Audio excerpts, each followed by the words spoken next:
Bonjour, c'est Christophe. Petite note de lecture pour préparer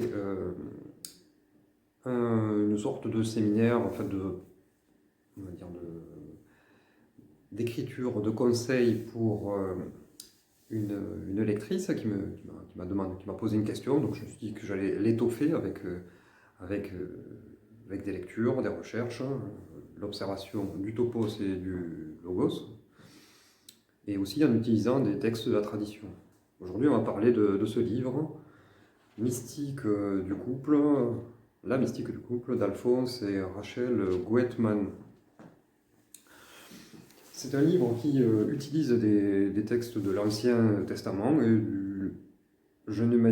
franchement, je ne m'y attendais pas quand je voyais les noms pas très québécois des auteurs.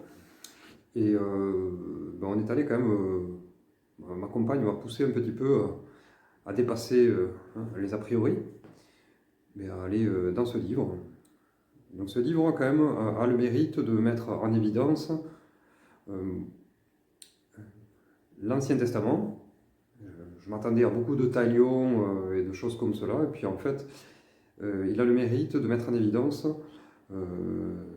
un élément, c'est le mythe, la parabole du buisson ardent. Il y a une clé fondamentale à trouver à l'intérieur de ce symbole. C'est lorsque Moïse va trouver le buisson ardent. Il est brûlé par l'expérience de buisson ardent, je cite, où Dieu l'invite au même dépouillement qu'Abraham. Moïse, Moïse, retire tes sandales de tes pieds. Exode 3.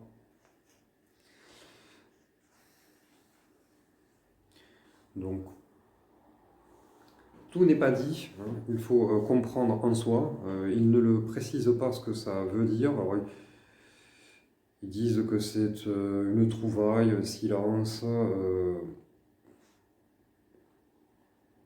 où justement Israël prendra son pied. Bon. Il y a pas mal de paraboles.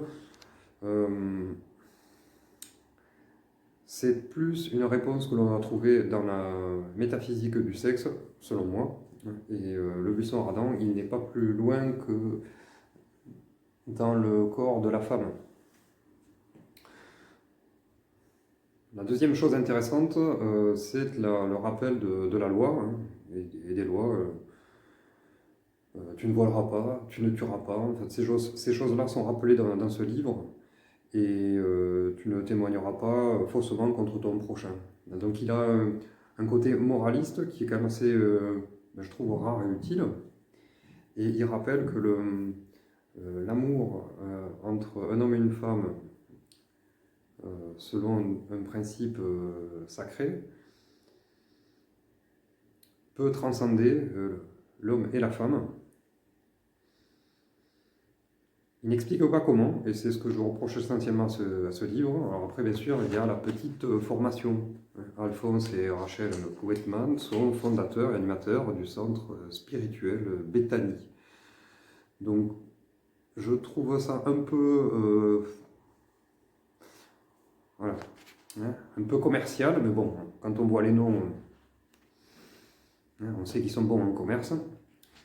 Tout n'est pas dit, et ça, je le reproche un petit peu. Mais à leur décharge, ils rappellent des éléments essentiels. Que le Christ intime grandit dans les amants,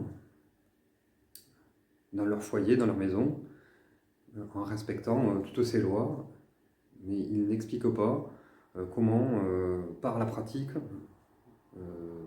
de ce que Evola lui précise clairement dans son livre, La métaphysique du sexe. Vous pouvez voir la petite note de lecture, Métaphysique du sexe, qui explique clairement ce qu'il perçoit, ce qu'il comprend comme quelque chose de transcendant, solaire.